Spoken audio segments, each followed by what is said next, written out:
诸位叔伯都早到了，哈，是我来晚了。那这样啊，我呢先自罚一杯。好，看见没有？我说什么了？没穿官服。那今天来的就是我们的三郎贤侄，而不是杨督察。三郎啊，你多年在外啊，都忘了规矩，你怎么派人查起我们自己杨家的账来了？但是，各位叔伯，念你多年在外，不和你计较了，就不开祠堂问你的罪了。咱们今天在这饭桌上把话说开了就行。不是啊，我查账坏了杨家的哪条规矩了？杨家家规第34条，禁同室操戈，禁内外不分，禁足一时一起而损长远利益。杨家家规第41条，杨家各商铺所有货品、人员、账目等都由长侍统管，禁彼此私相授受。查探机密。五叔，您记性是真好，但我是一句也没听懂。哎，要不二叔您帮我解解惑？杨静兰，你不要揣着明白装糊涂。今天各位叔伯把你请到这儿来是给你面子，你要不要这个面子，我们回去开祠堂。我要问问我的好大哥、好长嫂，我看他们怎么惩罚你这个吃里扒外的不孝子。我让他们来教教你什么叫做杨家的规矩。宗亲并不可怕，但棘手的是他们手中的那把刀——杨家的规矩。所以，想要改变杨家最好的办法，首先便是要建立新的规章制度，将权力交还给合适合理的规矩，而不是辈分和血脉亲疏。既然诸位叔伯已经把话说到这份上了，我也给大家交个底。查账就是我有私心，是太子想要私下买些蜀锦，东宫买东西，即便是私下，也要把来路查得清清楚楚。我恰好在意中，太子就把这把关的事儿交给我这个督察了。我该选择谁家呢？贤侄，你若真有此心，何不直说呢？我怎么直说呀？我怎么说？我难道说啊，我是杨家人，您就买杨家锦就好了？这不合适。这本来呢，借口我都想好了。表面上跟太子说，我与杨家不睦，查账是我为了泄私愤。可是这么一查，大家都没问题，锦也不错。那我举贤不避亲，自然就推荐杨家锦吧。既然如此，那你就继续这么办吧。不行啊，杨家有规矩，我没资格查呀。贤侄啊，这太子也不知道杨家的规矩啊。十一叔啊，您呢是没做过官，自然就不了解。这东西啊，它是要复审的，到时候长安派人下来一核对，知道杨家有这么一个规矩，他就会问了啊。说，你说你查了杨家的铺子，杨家的规矩让你查吗？是你谎报了，根本没有查呀？还是说杨家的规矩改了？贤侄，只要规矩改了，他就……嗨，开个玩笑，杨家的规矩怎么可能会改？你要是确定太子一定会买杨家锦，只要各家真没问题。好，老五，你什么意思呀？各位，我觉得既然三郎啊是为杨家好，那咱们呢也得为杨家的脸面尽把力。我提议啊，咱们在这个41条后面再补充一句：若彼此探查，对杨家大有裨益，则可酌情商议。你们觉得如何？不可，那是老祖宗传下来的规矩，不能改。我说，我怎么记得好像杨家有一条规矩是大概的意思啊，是说，若意见不一致时，少数服从多数。对，有这么一条啊。这样，同意补充一句，咱们同饮此杯。好。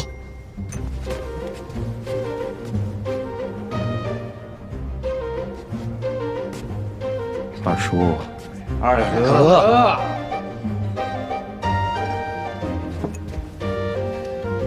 瞧瞧，杨家的心不是挺齐的吗？那这规矩啊，咱就改了。您看，这规矩还是能改的。可你怎么能确定，你改的新规就一定比旧规好呢？不确定。所以要试。我已经将杨家设计锦业的规矩都整理出来了，跟大家逐条讨论。我们会优先修改和完善其中最重要的3条，在飞花会和季家警方实行。还想请阿佳一同拭目以待。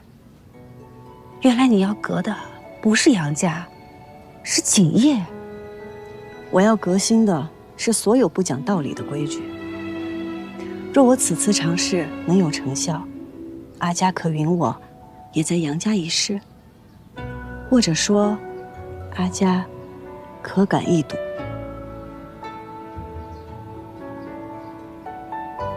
锦心，夫人，拿酒来。我要与我的生意伙伴好好喝上一杯。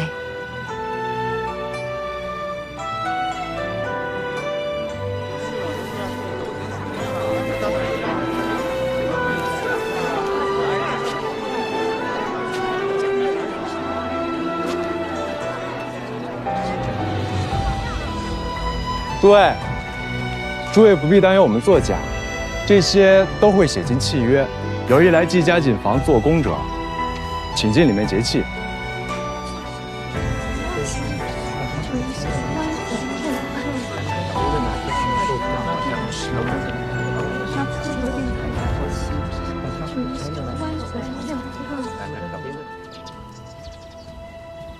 最近都在讨论你的新规啊，是要教训你。可是都没有人来啊。他们在等。我季英英在他们眼中向来是离经叛道，但唯利是图。有些人就是在等着看这东西到底有没有好处。若是有好处，他们早晚也会用。对于商人而言，利益永远是第一位的。而还有些人嘛，估计是在等着杨家宗亲教训我。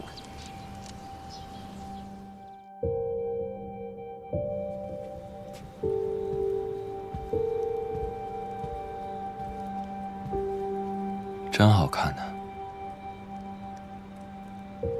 可是给谁看呢？女为悦己者容，这份对镜贴花，自然是给夫君看的。那我今日若是不来呢？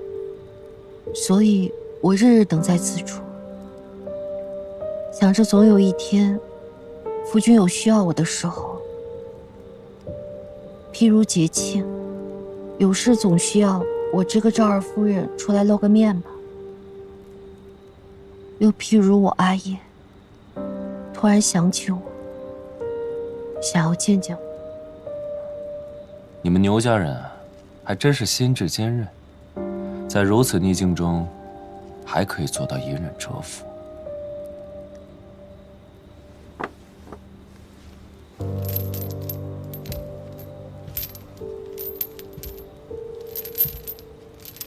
夫君终于肯来见我，是有什么要事吧？啊，听闻你在长安住过一段时间，结交了不少达官贵人。夫君这是要把赵家的生意做到长安？长安可是我的伤心地啊！我的第二任夫君，便是死在了那里。自然，我是愿意效犬马之劳的。只是……我知道你在想什么。玉渊他没有死，我能把他卖出去，就定能给他买回来。你若再执迷不悟，你定会知道他的下场。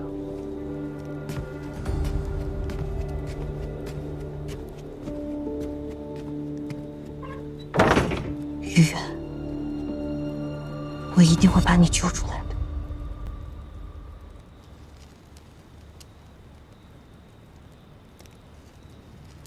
自从你离开家以后，阿公每年都会凭着想象画一张你的肖像，让人照着到处去找。后来，杨家行商远行，每一次都是阿公带队，他希望能遇到你。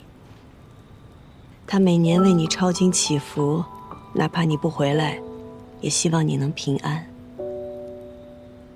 阿佳给你看这些，不是要劝你，他只是想告诉你，故去的人已经故去了，活着的人最好是珍惜眼前人，不要将来后悔。我就是来传话的，你做什么决定我都支持。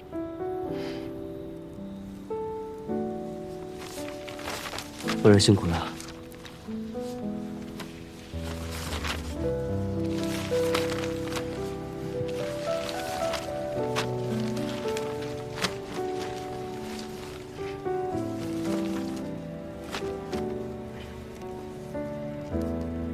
我做什么决定，你都支持我。嗯。好。来。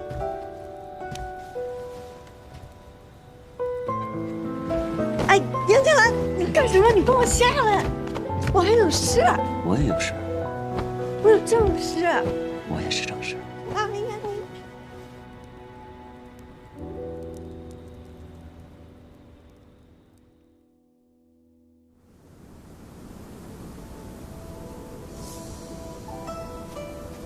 这路不好走，注意脚下啊！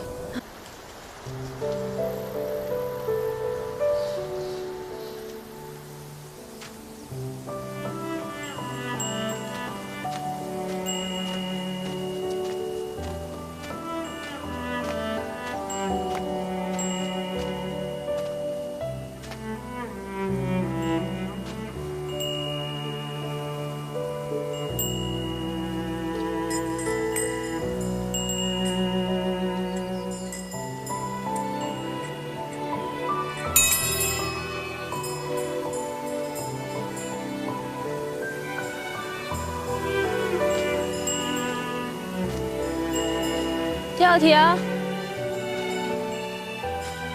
出来，出来！你再不出来我就走了。哎，别！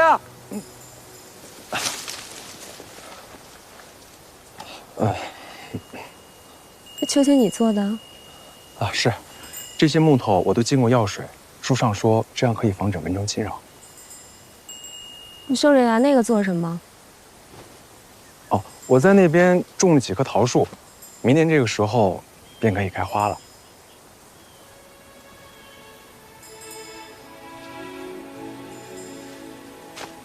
你可知为何我每月今日要来这里？初八是以前商队回家的日子，在这里你能看见你阿爷来时的路。你和你阿娘总会在这里等他。后来，你便一个人在这里缅怀他们两个。这秋先生的铃铛，是你父亲的朋友送给我的，是他们当时商队的马铃。我想让你在思念他们两个的时候，也能舒服自在些。以后回想起这个地方，会有更多、更美好的回忆。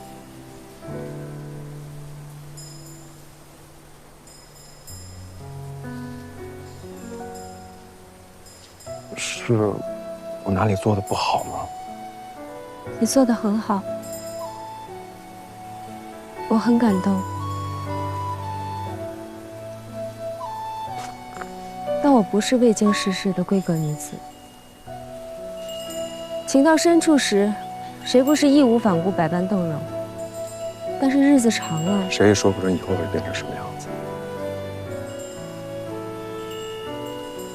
所以不想再与你承诺些什么，我会做给你看。为何如此执着？能找到源头的丝线，我总能将它们整理、收回。可有些丝线是找不到头的，千丝万缕，密密匝匝，无法收回。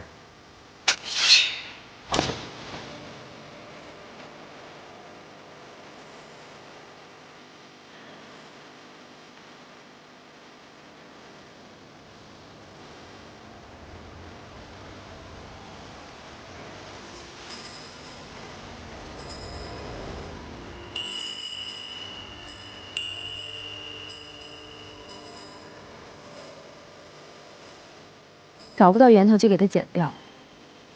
夏小婷，不要再靠近我了。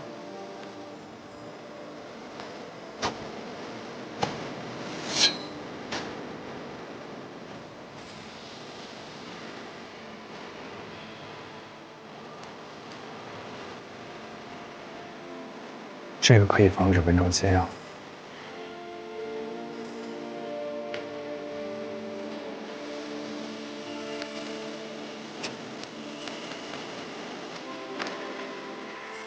我先告辞了。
下一条，蜀锦之功，卯时作，酉时收，按月给付。旷工1日，扣除1日工钱；旷工10日，扣除当月工钱。这不合理吧？哪有人卯时就开始做工的？这是不是没人性了吧？没有人卯时起来做工，你辰时喝的粥是谁熬的？你午时走过的干净的大街是谁扫的？那是仆人，这匠人也是工人，也是要赚钱生活的。那也不合理啊！旷工10日，凭什么扣除1个月的工钱呢？织锦不比其他行业，旷工1日尚可赶工补救，可若这10日便需要找人替补，否则整个锦房的工期就会延误，要赔付订货商一大笔钱。而这替补人的工钱便向来是从旷工的工人身上出的。啊，那这就合理了。哎，英英，我就说我不行，你非让我来，我还是回去吧。你坐好。今日本就是想让大家从自己的立场上各抒己见。咱们有老有幼，有职工，有染户，有局内人，也有局外人，这样这规矩的是非好坏才能更全面地讨论出来。其实你说的也没错，旷工10日扣除1个月的工钱，这确实有点不太合理。蜀锦业是有其特性，但织工者做工也是为了赚钱。若非不得已，他们是不会愿意旷工的。若是因病因伤不得已旷工，还要扣除1整个月的工钱，那岂不是雪上加霜？对呀，也就是这意思。小娘，要不你是我知己。啊，那个爷的意思是说，小娘说的对，这个确实有点不合理。大家觉得还有什么是不合理的地方吗？都不合理，赶马的人才不会在乎马是怎么想的。这跟马有什么关系？谁要买马？于掌柜，诸位坐。没有人要买马。哦，我们是在讨论景业规矩呢，因为有一些规矩过于古早，而与时下事情不通；有些则看似巩固了当下利益，却阻碍了长远发展。所以今日我就拉着大家一起聊聊，看看有哪些地方是不合理的。希儿又胡说了，有马什么事儿？不，希儿想说的是，这规矩是发钱人写的，自然是站在发钱人那边，没有哪一条是向着做工的。与其问规矩是否合适，不如问自己站在哪一边。你想站在哪边？我是发钱的人，可也是做工的人。我站哪边无关这些，我站在道理那边。我不想辛苦织锦的工人，连片块蜀锦都买不到，不会如刘伯一般不明不白的就被赶走，不会生了病也拖着不敢去看。大善人。当然，我也是想赚钱的。对织工好和赚钱并没有冲突啊，他们生活好了便更有干劲，那做出来的东西也更有价值。那就这样，咱们再添条规矩，干得好的多给他钱。这样确实可以双赢。等把规矩理清楚了，可以先在咱们家的新请房里试试一二。有些规矩还可以用在飞花会上，染指不分家嘛。对。我年纪大了，这些学徒们是余家的未来。刚才的话你们都听见了吗？有什么想法说说看。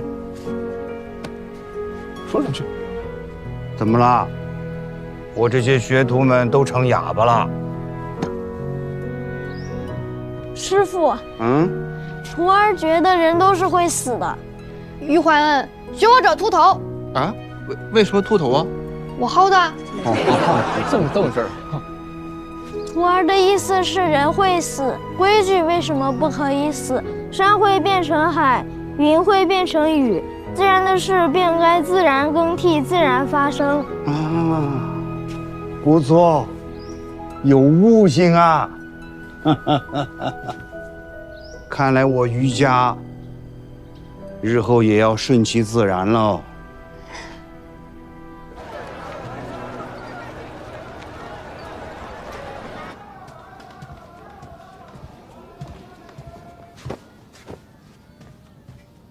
锦绣跟我说，阿佳向来喜欢清淡的食物，我就照着您的喜好点了几个菜。费心了。你阿娘近日如何？身体康健了吗？多谢您惦念，阿娘一切安好。既然回去了，就多待几日，好好陪陪她。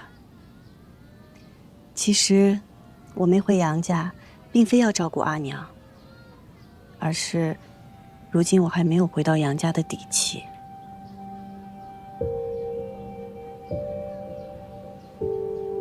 你们先下去吧。是。